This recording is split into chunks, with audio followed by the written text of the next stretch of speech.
जैन मुनि मणिभद्र मुनि जी महाराज 80,000 किलोमीटर की पद यात्रा पूरा करते हुए अपने 28वें पड़ाव के अंतर्गत शिलोंग पहुंचे। यहां यह शिलोंग MCCL गेस्ट हाउस में ठहरे और यहां इन्होंने प्रवचन दिए। अब यहां से वह गुवाहाटी होते हुए नेपाल जाएंगे। मणिभद्र मुनि जी महाराज ने संवाददाता से बात करते हुए उन्होंने कोरोना काल की अपनी यात्रा का ब्यौरा देते हुए बताया कि किस तरह वह आत्मबल के जरिए अपनी इस यात्रा को पूरा कर रहे हैं। साथ ही महाराज ने यह भी बताया कि मनुष्यों को प्रकृति के साथ खिलवाड़ बंद करना चाहिए, नहीं तो कोरोना जैसी विपदाएं आती रहेंगी।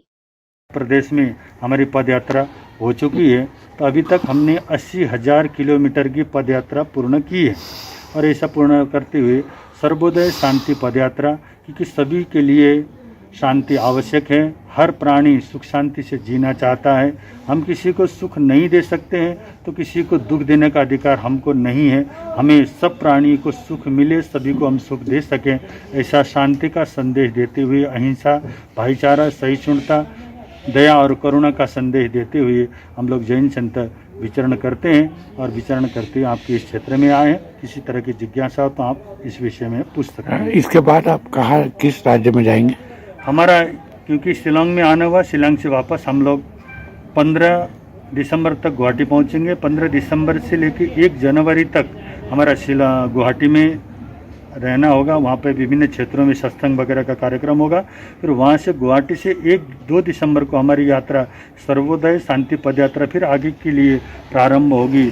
हम लोग बोगाईगांव, कोकराझाड़ होते हुए सिलीगुड़ी पहुँचेंगे। सिलीगुड़ी में लगभग 15 फरवरी तक हम लोग सिलीगुड़ी में पहुंचने के बाद वहां से हम लोग नेपाल में प्रवेश करेंगे। नेपाल के विभिन्न क्षेत्रों में जैसे विराटनगर, राजगिरा, जनकपुर होते हुए काठमांडू तक हमारी यात्रा इस बार की जाएगी। काठमांडू से जाके आगामी हमारा जो चतुर्मास है, संभावित चतुर्मास हमारा नेपाल के पोखरा में होने की संभावना है। तो ये यात्रा हमारी नेपाल तक जाने वाली है। कामाख्या से काठमांडू तक की यात्रा हमारी अगली पड़ाव में हमारा यहाँ से होने वाला है। तो ये कोरोना काल में आपको यात्रा में कोई दिक्कत नहीं आई कहीं?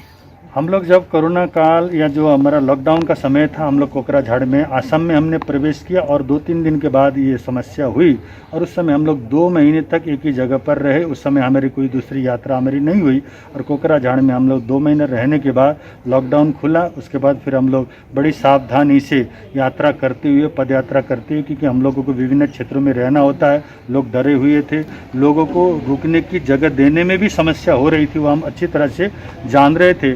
लेकिन हमारे कुछ भक्तों के पेट्रोल पंप होने के कारण उन पेट्रोल पंप में विश्राम करते हुए हम लोग गुवाहाटी में आए। और गुवाहाटी में हम लोग 6 महीने तक एक ही स्थान पर रहे। और एक ही स्थान पर रहने के बाद अब तो लगभग, क्योंकि लोगों ने कोरोना के साथ जीना सीख लिया है, अब लोगों को जीना सीखने के कारण अब लोगों में वो भय नहीं रहा। फिर उसके बाद हम लोग गुवाहाटी से अभी यहाँ आ रहे थे, यहाँ भी विभिन्न पेट्रोल पंप पे रुकते हुए हम लोग यहाँ आए। और अभी हमको कोई ऐसा विशेष कोरोना से अब समस्या नहीं दिख रहे हैं, क्योंकि हर आदमी डर रहा है। डरना भी चाहिए, क्योंकि अभी हम वैक्सीन आई नहीं है, तो हम लोग सब भयभीत तो हैं ही है। फिर भी हम तो ये चाहते हैं कि इंसान, तुम जिस तरह से और प्राणियों की हत्या करते हो, बेरहमी से जैसे तो जीवों की हत्या होती है, ऐसी हिंसा और हत्या में तुम विश्वास मत रखना, क्योंकि प्रकृति जरा सी नाराज हो जाती है, इतनी बड़ी महामारी पैदा करती है।